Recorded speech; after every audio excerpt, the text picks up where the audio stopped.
of business are you starting? I'm looking to start a cafe for the, You cater do a lot to face law painting school. I'm too? a 2L law student, so Okay. I'm about to go to my 3L year, but Sorry, I forgot we your have name. a building right across the road, You do actually, face painting? Serendipity, and used to be Mm-hmm. used for stuff like that, so I want to probably start a small Nice. cafe Nice. there, so I'm How interested in. much do you charge like It's supposed to bring fine. the boys Well, for the I'll- face painting? Okay, it's just gonna go, this is really for over 100 designs to pick from. record. Like just a cat It's or, not, it's not being streamed. Okay, Cheap okay, is usually that's good. $5. All right, thanks. Let's go ahead and get started. The sooner we get started, the faster we can get out of here. Well, you know, tonight's the second session. This is all talking about professional services and what you need. I hope you came with questions about, you know, insurance. What do you need for the type of that you're doing? How do you set up your business? And of course, Alex McLaughlin, we'll go around and introduce ourselves, but he's going to talk with you or answer questions about legal issues. And Bob's all about accounting and CPA services. So before we get started, anybody have any questions from last week? Guidelines or anything? No, ma'am. Speak now, forever hold your peace. Okay, how about we go around the room? We'll start out with the contestants first. Tell folks, introduce yourself to Alex and Jordan and to Bob. Tell them what you're going to be doing, and we'll just kind of go around the room. That way they've got an idea of who they're talking to and what we're looking at. How's that? And by the way, I'm Sandy Ratliff, and I'm with Virginia Community Capital. And Bob and Alex and Jordan, the reason we're doing this is we received a grant from the Thompson Foundation who's of course focused on Buchanan and Tazewell counties, and they wanted to bring new business opportunities and invest in existing businesses to help them expand and try to help with the diversification in Buchanan and Tazewell counties. So we're also going to be doing some workshops next week. Next Thursday at 11:30, we're doing a session on Airbnb. If anybody's interested, sign up so that we can know if we're going to do that. But, you know, I told these folks last week, but Virginia Community Capital, we're a nonprofit community development financial institution throughout Virginia. But we have a for-profit bank. There's only we're one of 9 in the nation that's made like that, and we're able to access grant funding that can receive grants to help with community revitalization, job creation. Of course, from a lending side, we have the bank that we can generate funds as well, and we also have an investment side where if people want to invest, you know, like foundations and so forth, invest in a program that's going into communities and making an impact. That's we have that arm. So it's investing, lending, and community impact. So. I guess we'll just start with you, and Okay. again, just introduce yourself and tell these folks what your plans are. All right. And Alex, can you hear us okay? I can hear you just fine. Okay, great. Alex, Bob, Jordan, my name's Sean Cosner. 2 things about me that is most important to me. I'm a father of an 18-year-old and 13-year-old, and I'm also a veteran. It means a lot to me. I am a current law student here at Grundy. I'm getting ready to finish up my 2L year, but I'm interested in starting a cafe across the street, small coffee, little menu. That's my plan. Hi, I'm Chrissy Charles. I actually own a pottery shop called Fired Up Pottery. I'm located in the Grundy Plaza. I have different ceramic pieces. We make a lot of our pieces ourselves. And people can come in and paint. We are painting with a non-fire acrylic paint. So you get to take the pieces home the same day that you paint. I don't have to refire the pieces. What was your first name? Chrissy. Chrissy. Uh-huh. I'm David Ratliff. Essentially, I want to have a mobile food business, a little hot dog cart.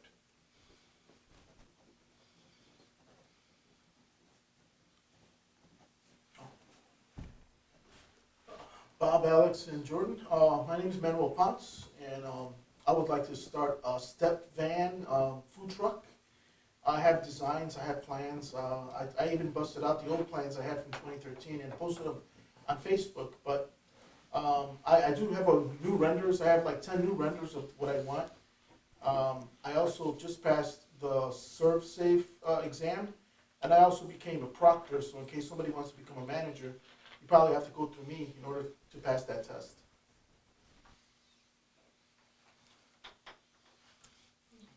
You're up. No, go ahead, well, Alex. Alex Felda, Jody Bostic. I've been in the embroidery screen print business for right at 3 years now, and I'm just here because of the looking to expand with it, and got a small gift shop inside with the embroidery and the shirts too. We're looking to just expand with our gifts section. So Bob, Jordan, and Alex, would you all like to introduce yourself to our contestants? And Bob, you want to start? Yeah, my name's Bob Cole, and I run a local CPA firm. I've been here in Grundy for a long, long time, about 37 years. So, like I say, we primarily specialize in individual taxation, corporate and partnership, small business consulting, and book setup, that sort of thing. Just a local firm. Jordan? I'm Jordan Reynolds. I work at Southwest Virginia Insurance. We're an independent insurance agency here in town. Work with my wife. I've been here for 19 years. My wife is from here originally, and she went to West Virginia University and then moved back here. We met. I moved up here. We, as an agency, we have pretty much a split business between commercial and personal, and we write basically all lines of insurance. In the last 3-4 years, we've kind of gotten out of the health insurance market, but other than that, life, disability, commercial insurance, personal insurance. And Alex, can you introduce yourself? Hi, I'm Alex Laughlin. I'm an attorney. I'm originally from Grundy, Virginia, and I teach as an adjunct professor at ASL. I teach a course called Entrepreneur Law. I practice law in Richmond, and I primarily practice corporate and securities law. So I help companies start their business. I help them, if you want to file an LLC, I would help do those filings with the State Corporation Commission. I put together operating agreements, other material agreements you might need. I also have a specialty in business financing. Okay. So who is going to start out with the first questions tonight? Alex was screaming at us. Yeah, I turned your volume down. You were screaming at us. Oh, sorry. That's okay. It's not your fault. Okay, who wants to start out? David, you said you had questions. Actually, it's for Bob. Would you recommend, or Alex, either one, which would you recommend starting out as a sole proprietor or an LLC? I'm sorry. He asked, starting out, would you start out as a sole proprietor or an LLC? And what he's going to be doing is a mobile food. Yeah, cart. You want to Doing answer? Well, It's hot Sorry? dogs. It's hot dogs, that type of thing, and other things. You want to go first, Alex, from a legal perspective, and then I'll answer them from an income tax perspective. Sure. I think you absolutely want to file as an LLC. If for no other reason, from a liability perspective, if you're selling these hot dogs as a sole proprietor and something happens, someone could sue you individually. But if you are operating as an LLC, then you do have a liability shield. It's not foolproof, but it gives you some additional protection in the event something did go wrong.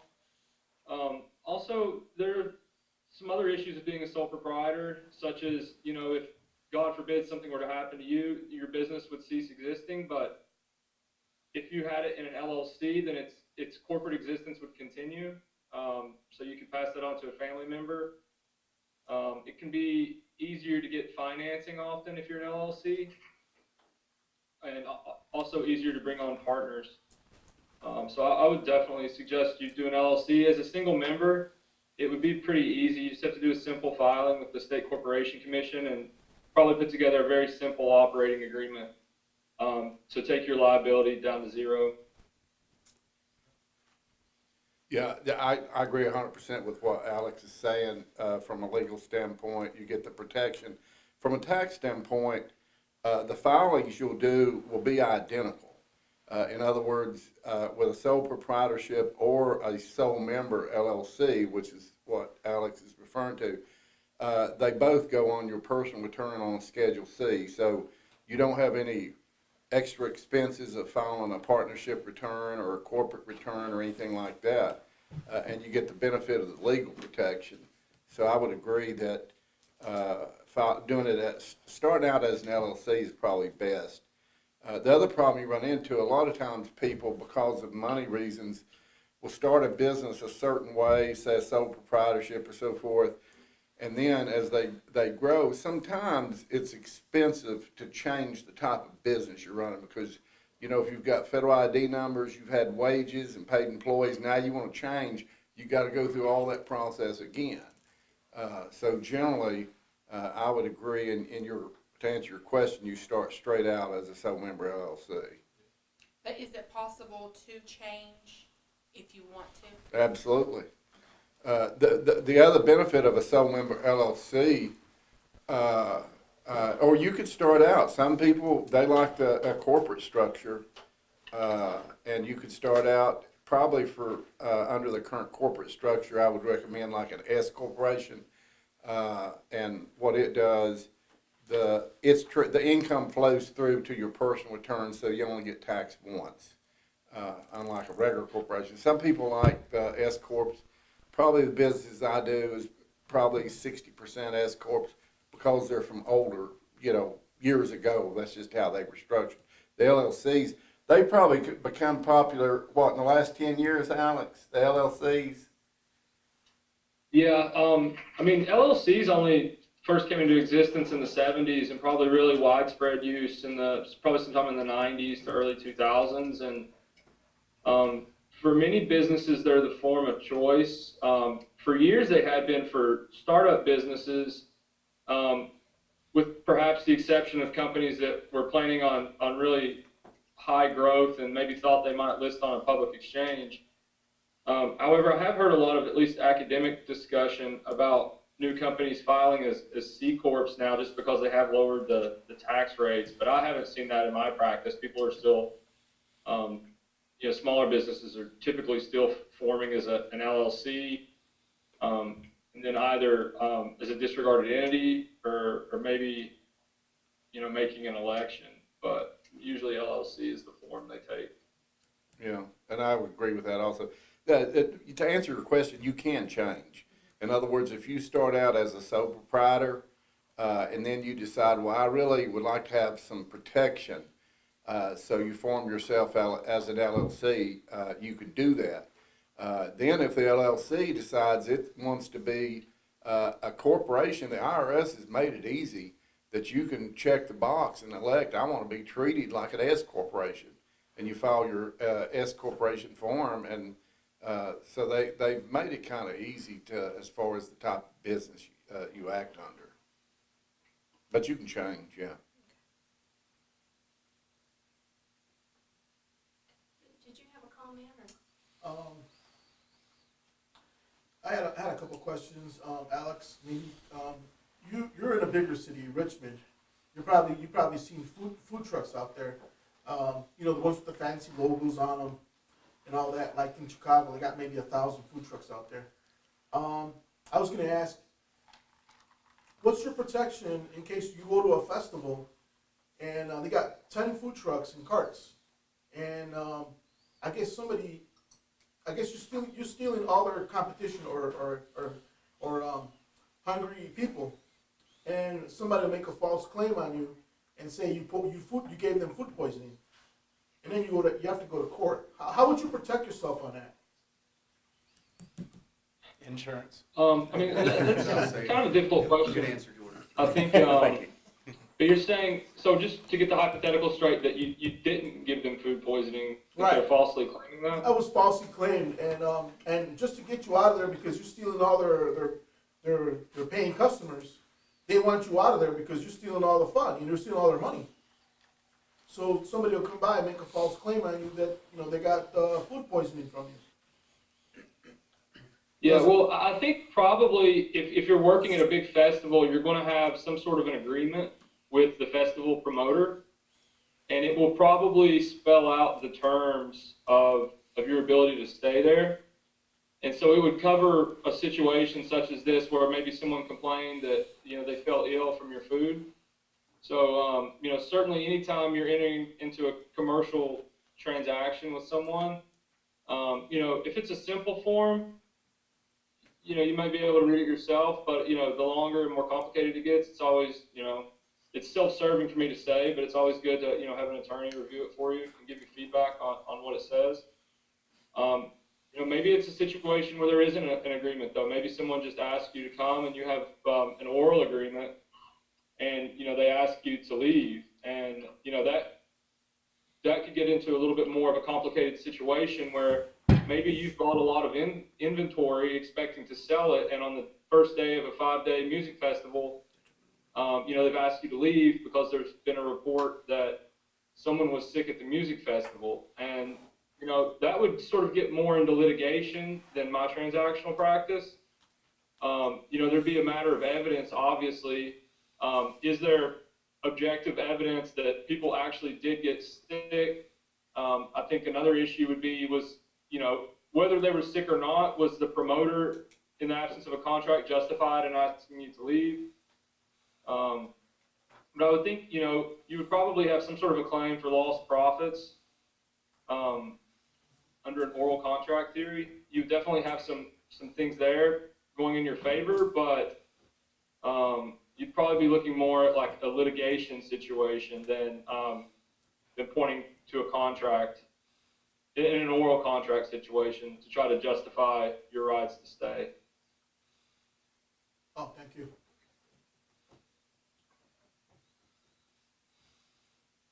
Is there insurance that would cover that? Event insurance? Well, there is, most of what we speak of being falsely accused or something like that, that would go more into, a liability claim, if somebody were to pursue that, and then of course your defense cost would come out. Your defense costs are covered under your liability. You can get defense costs which are covered within the limits of liability and outside the limits. I always recommend outside the limits, because if it's within the limits, if there is any pay up, then of course your defense costs are going to limit that amount. There is special event coverage. More special event coverage is more tailored for things like cancellation, rain, weather, things like that. But as far as the actual, as Alex mentioned, it would fall more to the litigation part of it than it would actually coverage for someone saying you did something.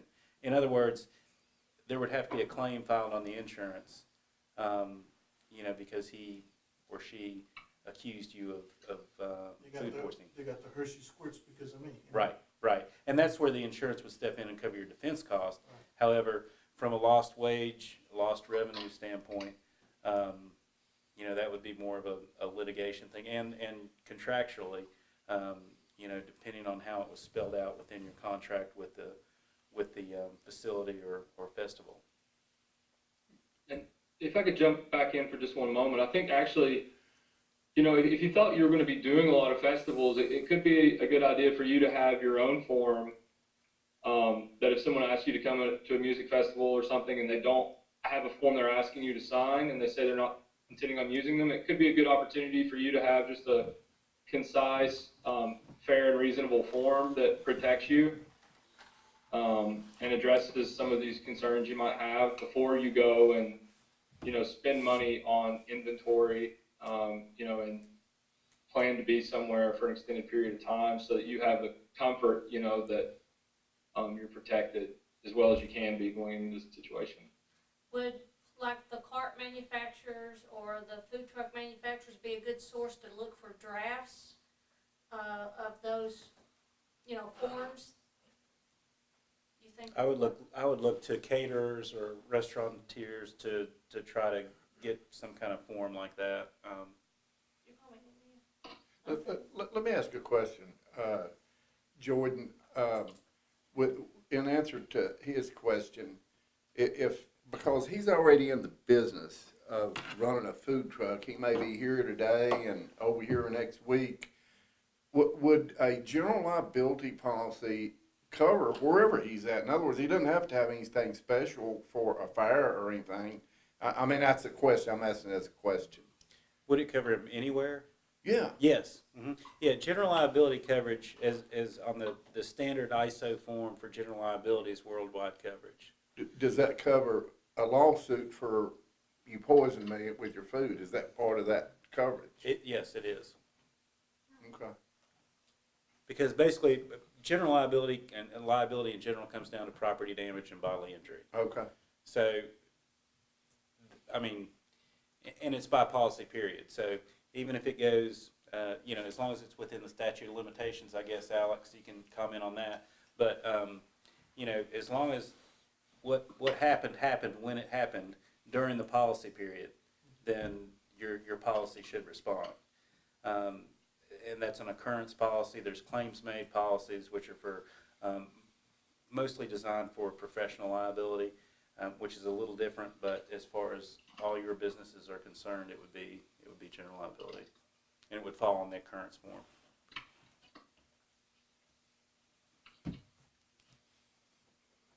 I'm sorry, I missed the end of that. It was just on general liability coverage. You know, occurrence form, claims made versus professional, how that coverage would respond. As far as a foodborne illness or something like that. Can you hear us okay, Alex? Can you I'm hear us sorry? okay? Can you hear us okay? I can. It cuts out a little bit sometimes. but- Okay.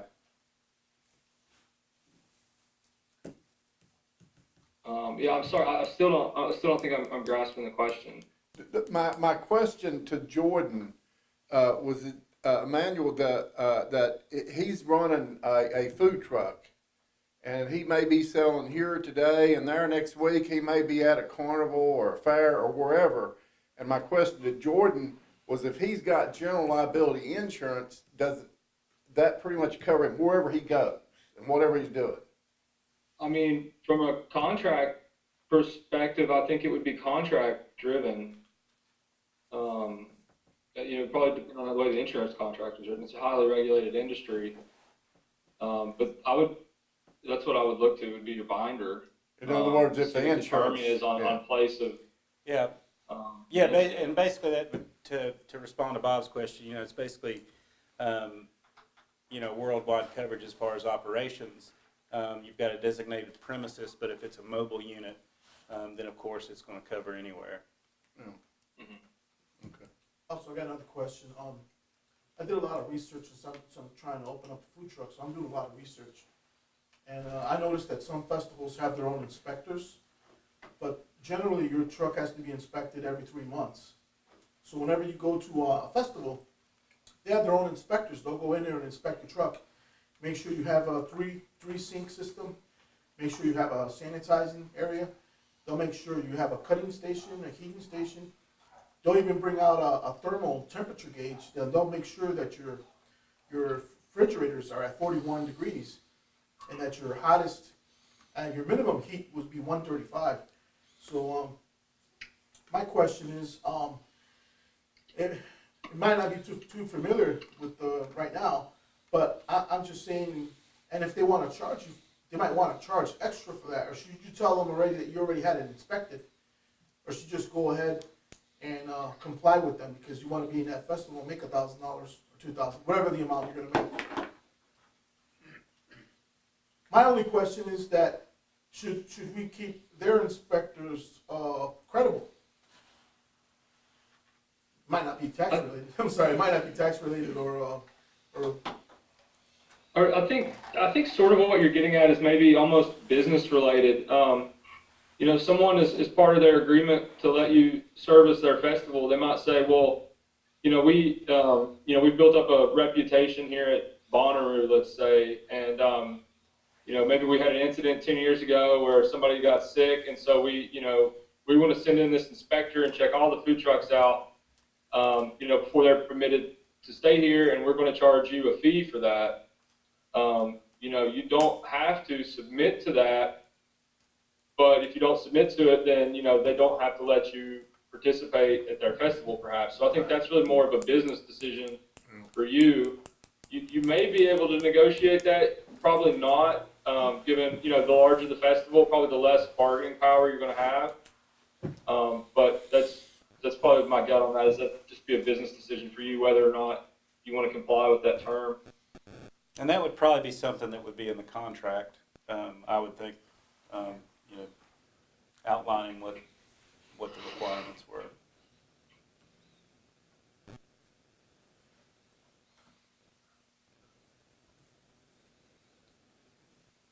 Any others? Come on. What about, Jody, have you ever had customers where you did a big order and then they decide, change their mind and you're stuck with pre-embroidered equipment, or I mean, apparel and so forth? Have you ever, do you have them pay you so much up front or sign a contract, or how do you protect yourself from getting stuck with merchandise? Well, on my really big orders, I've got a percentage down to make sure that I at least cover the cost of the materials. A lot, and some of the smaller ones, somebody comes in and just wants 1 or 2 shirts or something. If they're something that's personalized, I found out with those not long into making shirts that you can get them paid for really quick, especially if you got a girl wanting her boyfriend's name on the back. Those are really time sensitive. Yeah. Yeah, really. I have tried to talk them out of it. And I even joked about having a little section in the corner of the store of girlfriend shirts where they could, when they break up, they can bring them in there and I'll buy them back for $5. And the next girlfriend can come buy it back for $10. About that. But on the large orders, I'll do it. And if it's somebody that I don't know, that I'm not formed a relationship with, I'll do something like that. But as far as regular customers, if I feel comfortable with them and I don't need to ask for anything up front, I usually don't. I don't like to take it up front. I just rather do the work and then get paid. That's kind of me. It's probably the manager to do that, but. And I was thinking about you, Chrissy, when you have someone like a group that has made a reservation that they're gonna come on this day, and then all of a sudden they don't show up, but you've put that on your calendar and you've turned away customers. Right. Do you have, do they have to put down a deposit, or? Yes, now when they book a party, I at least have to have so much down, and so much of that is I won't refund if they cancel. But now if they want to reschedule, I will carry that over. But if they, just decide not to have it there, they don't get it back.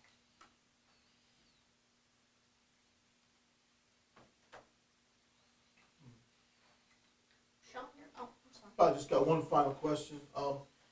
Let's say you got a logo and you put it on your truck or whatever you want. You want to put it on your shirt or on a hat because you want people to know your company. Your logo is your company's personality, and basically it's the soul of your company. So, do you need to trademark it or copyright it, or should I just leave that alone? That's a good question. you don't have to trademark it. By using it, you have a common law trademark within the reasonable realm of business. Or to say another way, let's say if your food truck is operating only in Buchanan County and you're using that trademark and no one else is using it in that area, then you have a common law trademark. You can register a trademark at the state level, and the filing fee is $40 plus an attorney or a services fees for filing that. Or you could file one at the federal level for as low as $225 for the fees plus the service provider's fees, which is usually about double what the filing fee is actually. It's kind of a complex application. A trap to be aware of is you want to thoroughly search your trademark and make sure no one else is using it for the same class of goods or services. So in your case, for a food truck or probably even restaurant, because what could happen is you could be found to be infringing on their trademark. So you do want to be wary of that. And there are professional services that will do a very exhaustive search on who's using that term. That being said, also some words are more trademarkable than others, and some aren't trademarkable at all. Like if you wanted to call your food truck the Grundy food truck, you're not going to have any protection in that, because if the USPTO, which is the United States Patent and Trademark Office, if you were to file an application with them for the Grundy food truck, then you could prohibit anyone else in Grundy from calling themselves the Grundy food truck, but that's what's called descriptive of your business. And so they don't permit you to basically take a description of what your business is out of the market, because they think it would impair the economy if people were allowed to do that. So that being said, oftentimes the best trademarks that you can get are what are called like arbitrary words or coined phrases. So you think of the word like Xerox. That word had no prior meaning before it was attached to copiers and fax machines. It has a very high level of protection. Exxon has a very high level of protection. But then again, those are companies that are selling products into an international marketplace, and they have more need for that type of protection. Maybe you don't, if you're looking at doing, I know you're talking about, it sounds like from talking about festivals, you're talking about maybe at least doing a regional business with your food truck as opposed to a local one, but maybe saying you're the Southwest Virginia food truck is sufficient for your purposes, and maybe that's how you want to brand yourself. But you need to be aware that if you do that, you may be limiting your ability to get common law or federal registered trademark protection. Thank you. Mm-hmm.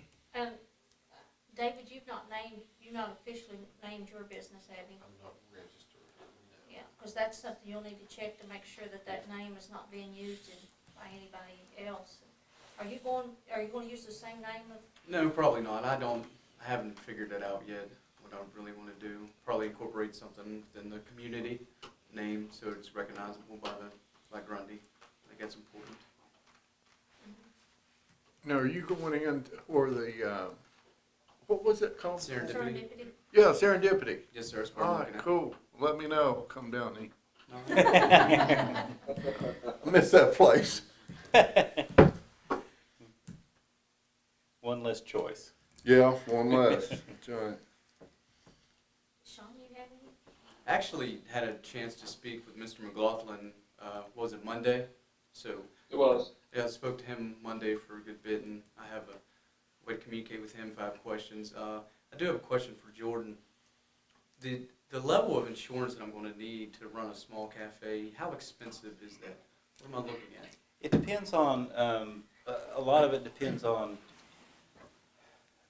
the exact coverage that you need in that if you're leasing the building, you don't need property coverage on the building itself. Mm-hmm. You'll just need coverage on any kind of tenants and betterments that you may do within the building Okay. that you want covered. Coverage for any kind of cooking equipment, tables, chairs, glasses, all that Okay. you want coverage for. And it really comes down to, even if you're just covering that, not the building itself, a lot that goes into the rate is things like year of construction of the building, when were updates done, has the electrical been updated, when was the roof updated? That goes into it. Of course, your sales is a variable in there. Most policies will, restaurant policies will go off gross sales. Okay. They'll also, it's also affected by if you sell alcohol, if you, your percentage of alcohol sales to food sales. So if it's over 30%, Okay. then if your alcohol sales are over 30%, generally the rate's going to be higher. Okay. Is there a difference between, because there is that possibility, is there a difference between serving draft beer versus bottles or anything like that? So it's all just... No, and another coverage you'd look at there would be liquor liability coverage, Okay. which provides you if a claim comes back to you, someone has overconsumed and causes injury or property damage. Okay. Another factor that goes into it is the type of cooking or preparation of food you're doing. If you're doing deep fat frying, things like that, most companies will want you to have ANSEL systems, regular service agreements for people to come in and clean those and also check them and make sure they're working properly. Central alarms play a good factor in that as well. Okay. But I mean, to answer your question, as far as the actual cost, Depends. it's kind of hard to give you a range. Also with things like what type of food you're doing, how you're preparing it, construction of the building, year of construction, also kind of dictates what kind of policy you can be put with, because there's a business owner's policy, which is kind of an all coverages combined policy, and it's a great policy, but the guidelines on those policies are far stricter than they are on just a general liability and property policy, which is a commercial package. Those guidelines are much broader. So if, for instance, if you're doing a bakery, you could do basically a business owner's policy, and you're not serving over 30% alcohol. If you're doing, high flame, deep fat frying, and let your customers, grill their own food and that kind of thing, then it's going to be a much higher rate. Okay. Again, I hate to Yeah. say it's hard to tell you. If you gave me more specifics, exactly what you're looking at, I mean, I could give you, a fairly accurate number, and let you know, kind of see where that range would be. Okay. I mean, it can go anywhere from $500 a year up to Well, let's do this. several thousands. So hopefully we're looking at the serving alcohol Mhm. in the evenings. Fryers, definitely. The menu is going to be limited. Probably, I don't assume any open flames, so I'm not have to worry about that. Does occupancy have a lot to do with it, or would that fall on the school owns the building? Now, would that fall under their... In most cases, if you're leasing a property, the property owner is going to be wanted to be listed as an additional insured, which basically gives them an added layer of protection should something happen. But as far as, exact numbers on pricing and that kind of thing, in relation to cost versus revenue? yeah, I mean, I'd be happy to run some numbers for That's you. fine. Do you have a business card with you? I will get you one. Okay, I I will. appreciate it. And I can, you can give me a number from this to that, and I can put everything up there. Okay, But as far as just verbally giving you, understood. we work with several different companies, so, we go in there and quote it and see what the actual numbers are. Okay. And like I said, there's so many variables, even. No, I gave you a hard question. It was loaded. No, that's fine, I mean, we'll say, I'll be happy to do it for you. Absolutely. Yeah, no problem. And that's sort of back to you owning a food truck, and even, David, you're using your truck to pull or haul your equipment, so your personal vehicle is going to become the That's a great point, because, you know, using your personal vehicle, if it's for commercial use, and it's over and over, and it's week in and week out, day after day after day, you may run into problems on keeping the tow vehicle, or the power unit on a personal policy. It really needs to be on a commercial policy. Also, with personal policies, you know, if you're pulling a trailer of some sort, you've automatically got liability coverage, but you have no coverage on the trailer itself. So in other words, if you take a turn too sharp and you hit another car, well, your coverage will pay for the other car, but it's not going to pay for yours. So really, especially food trucks, you really need to be, and it's not just for the auto, but for the general liability as well, because the language within the general liability policy has some exclusions for mobile equipment and things like that, and whether the vehicle's moving when the incident occurs or whether it's stationary. So yeah, I would definitely, if you're going to use the vehicle for... Especially if he puts his logo on the side of the right, truck. yes, exactly. That's going to totally change, because if you hit me, I'm going to go after the Target. company. Yeah, yeah. I mean, even if, I mean, a food truck, obviously, that would need to be on a commercial policy. If you're towing anything, I recommend that highly too for the power unit. It saves a lot of headache in the end. I have a question. Our rent, like in the Grundy Plaza, there's actually 4 businesses inside the one location. Mm-hmm. Okay, say if someone was to come in and fall, if they were on my 400 square feet, would that fall back to me, or would that be the people that own the building? How does that work? Well, and I'll let Alex address that as well, because that's generally, from my experience, if someone does fall and they are injured and they go seek counsel and get an attorney, they're going to name everybody under the sun. Right. You know, they're going to name the guy, you know. But to answer your question, basically the liability falls to you if you've done something negligently that caused the injury or contributed to the injury. So, I mean, it could go either way. I mean, if the building, if your lease states that the building owners are responsible for the care and the maintenance of the building, if it was that type of issue, it'd probably go to the building owner. If it was, you know, if it was something that maybe you did that, you know, you left something out that shouldn't have been out, there was Extension cord across the I don't know. aisle. Then it could come back to yours, and it could actually go to both.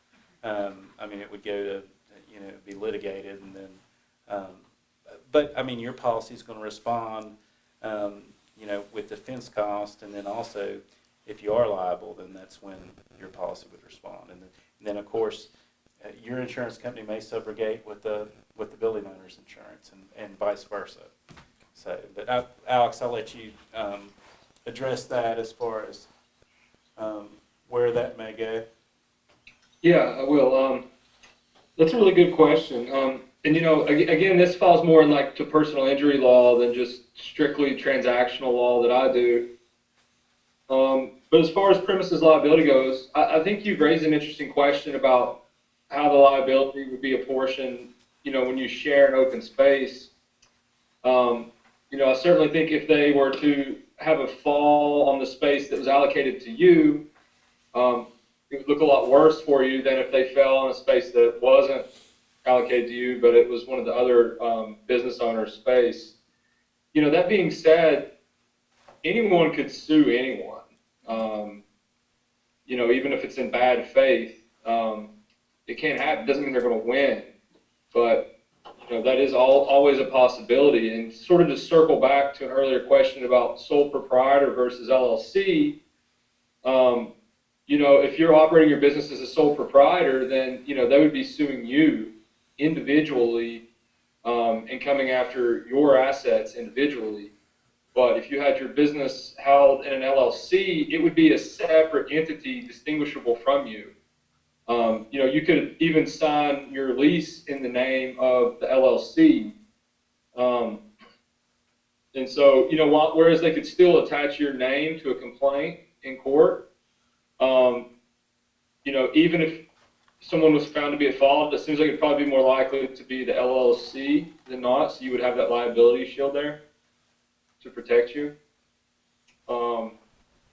But I think it does depend on where they fall in the store and probably how in your level of negligence. But just quite frankly, I'm not a personal injury attorney, and the facts and circumstances of these matters turn on a hair. So it would really be a research question to dig into to see if you would ultimately be held in fault for someone falling at the Grundy Marketplace. It also depends on the severity. If it's a broken ankle or something like that, then either carrier is more likely to just pay out than they are to, try to point fingers. Right. If it's a death or a serious injury, then that's when it would really get.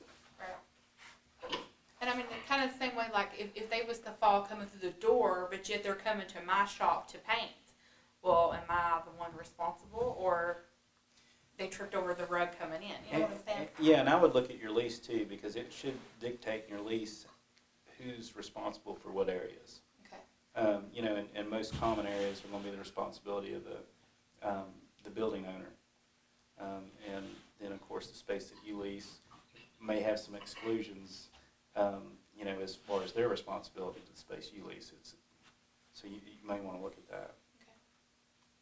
And I think that raises another really interesting point is, I wouldn't want you walking around worried about this attenuated liability circumstance, but, to be proactive, if you see something defective with your building, be sure to point it out to your landlord, document it in an email, make sure you have proper insurance, and, form an LLC.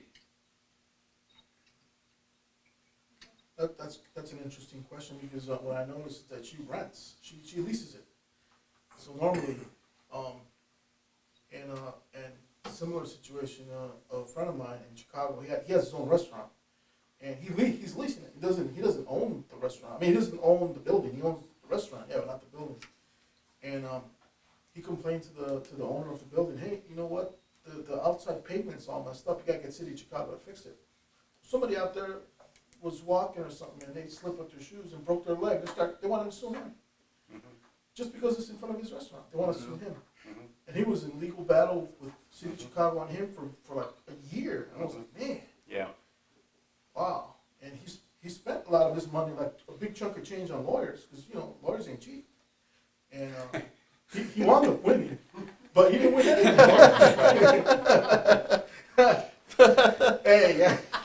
Accountants and insurance My agent buddies are aren't lawyers. either. My buddies are lawyers and cops. So You got student loans to pay. That happened to a friend of mine. He owns a restaurant. That's why I'm on Facebook, and he's got his restaurant. I'm asking him questions, but he says that he doesn't own a food truck. He's never had one, so he doesn't know what to tell me. Right.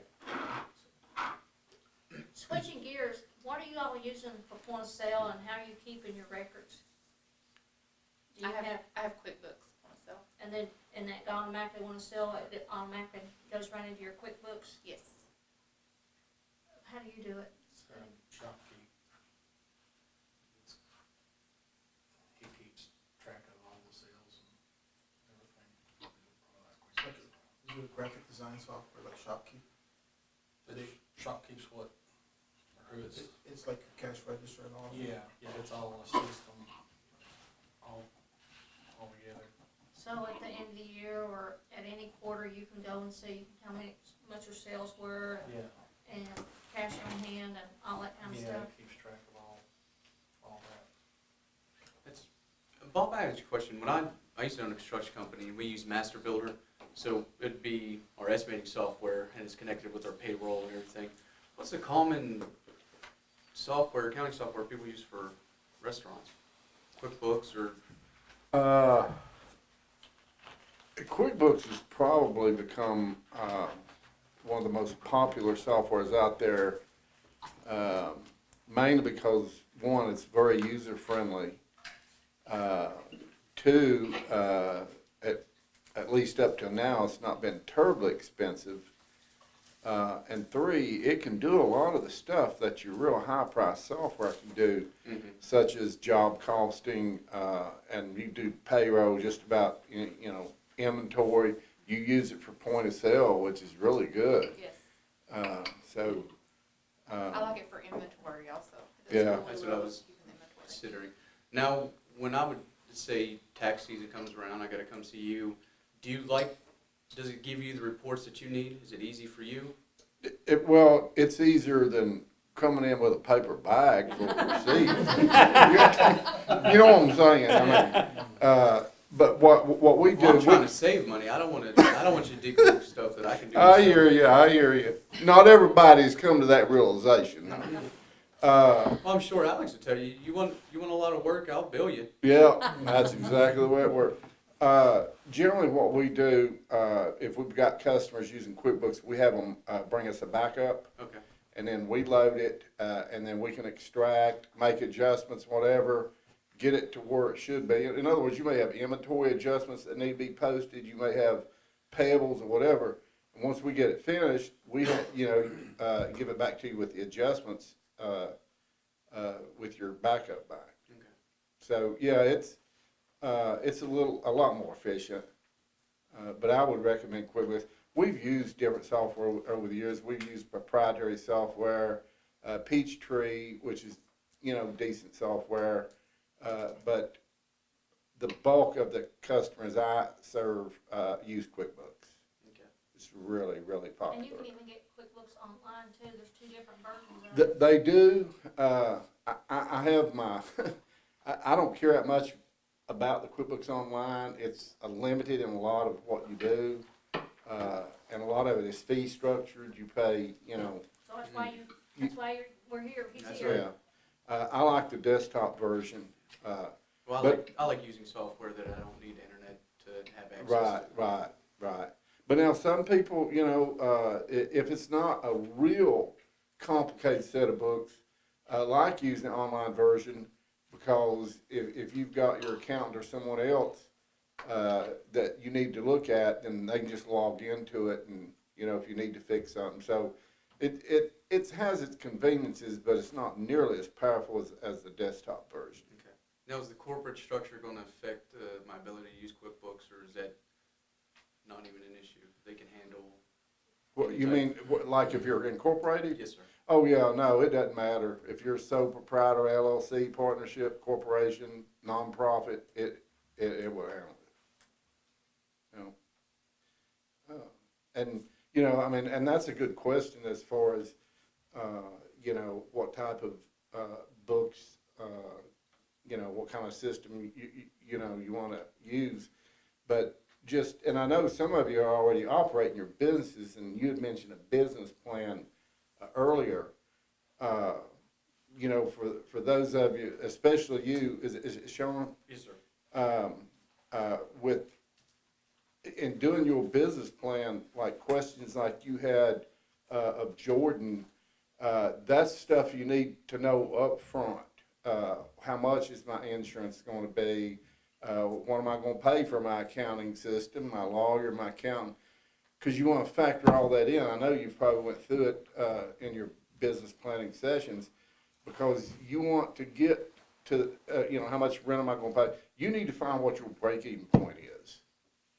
And that kind of gets you to the next level when, you know, if you've done your research, well, I can reach that point, then you move forward. A lot of people, I've had people come to me with ideas and stuff, and then when we put it out on paper, that they can't even get to break even, depending on where you're located, who your client base is, and so forth. So it's very important that you get all those numbers from, you know, from the ground up, and try to determine that break-even point. And the food trucks, especially, nobody carries cash, so you're going to have some kind of payment. Square. Square. I was going to mention, do you recommend Square? Yeah, I haven't used it personally. I've got a couple customers that use it. They like it. I mean, I have a Square account right here. I never used it because I don't have a business, but I got a Square account. The thing that I have found with Square from my other business is if I'm at a festival, and most festivals around here, you don't have internet. You don't have access That's to what I was internet. gonna ask, yeah. So Yeah. when you take a card, I have actually lost sales before because they've paid with a card. Well, Square's supposed to, as soon as you get internet, it will go ahead and, you know, take the money, but mine didn't. And I have actually lost money using it. So what do you use? And if I'm now at a festival, it's either they pay me cash or I don't do the Square. So, but now like at the shop, I was using Square until we got the QuickBooks and stuff, and now I can take cards. Go into it. Yeah. Used to use. Yeah. Yeah, and Get the I don't know imprint. where you set up your business banking account, but some banks now are offering credit card processing for business accounts, so you might want to just check. I find that To they're see a little what bit their more rates- expensive. They Yeah. are. When I checked into it, it was. Okay.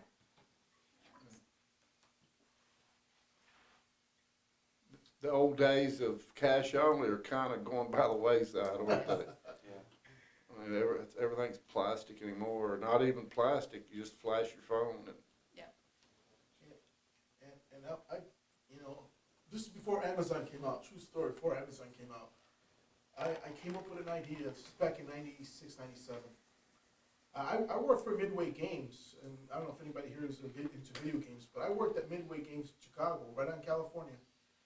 And I told them, you know, there's gonna be massive internet sales in a couple years. And my boss, he was a lot older than I was, and he wasn't a visionary. And I said, how about if we open up an internet site where you could sell anything, where you could sell just baby stuff, and we call it web store. I came up with a design, I drew it, everything, perfect. I even took up HTML and I learned HTML. I learned cascading style sheets. I learned PHP.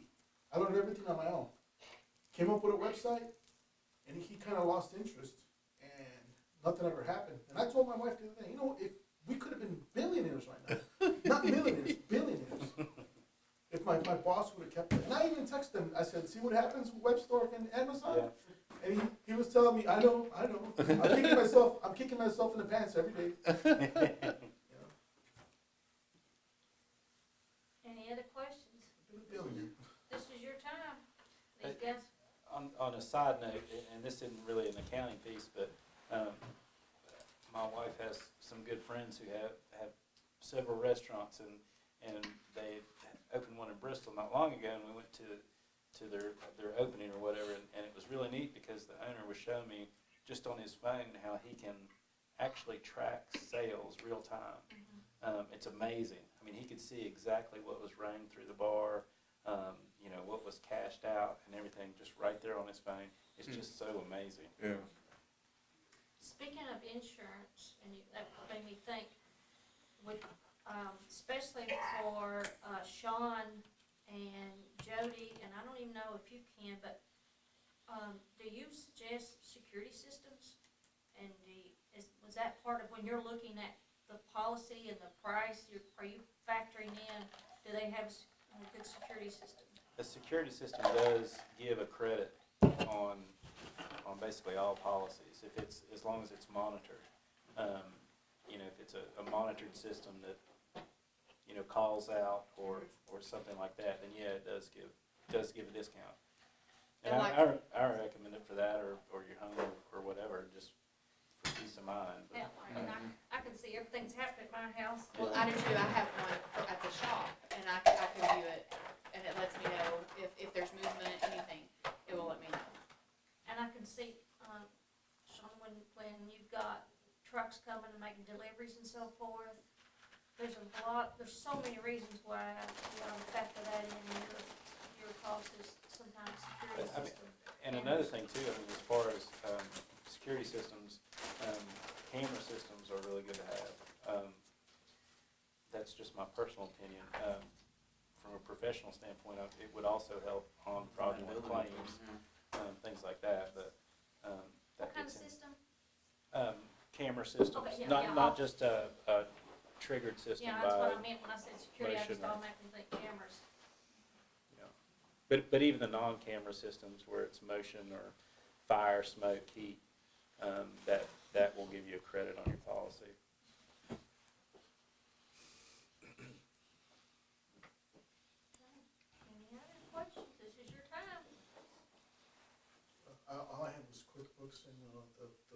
logo, but it to be copyrighted, and the other one, if I was gonna get sued the tail out of myself, in case somebody tries to get me sued for trying to get them sick or something like that. But, David, do you have anything? Joe? No, I do need to, I didn't know about the cameras. I got them, I didn't have Oh, them okay. when we, Yeah, when I first got insurance, you know. yeah, we can definitely Induction time. look at that, yeah. That's what I need to check Good for into. you, Yeah. God, and you too. Let me just write you a check real quick, Jay. Girl, it's not good. I got my, tell you how long I've had it. Probably got that policy premium in half.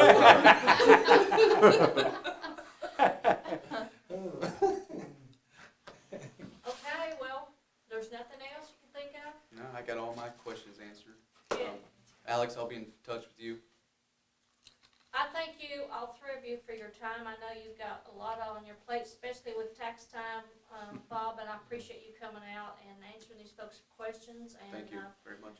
I'm sure if they have any other questions, you probably have an open, I mean, it's free for them to call, and if you want to know how to get up with me or Mary can share with you, let you know. Just a reminder, next week is going to be talking about credit.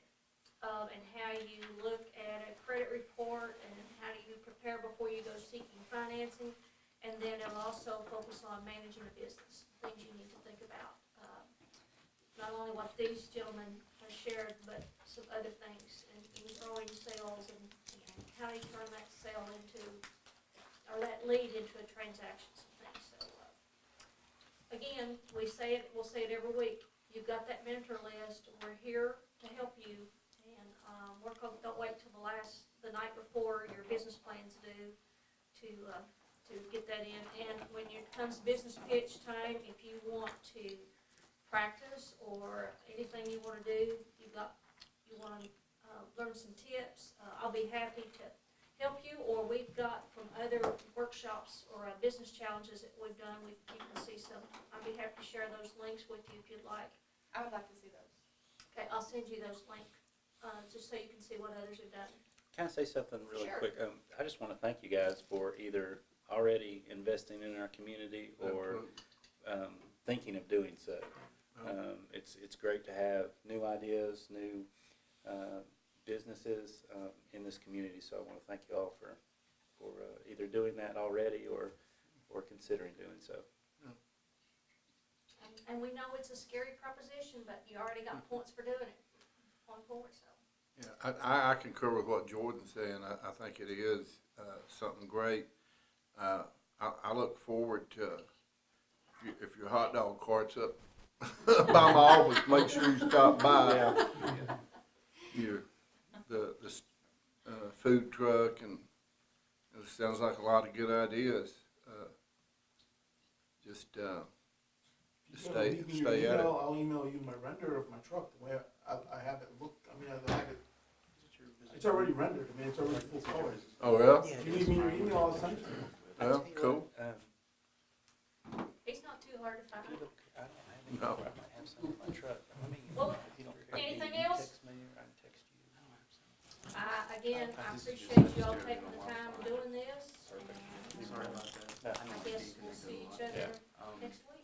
Let me just write this down. Thank you guys Thank you. very much. Appreciate it. Thanks for having me. Thank you.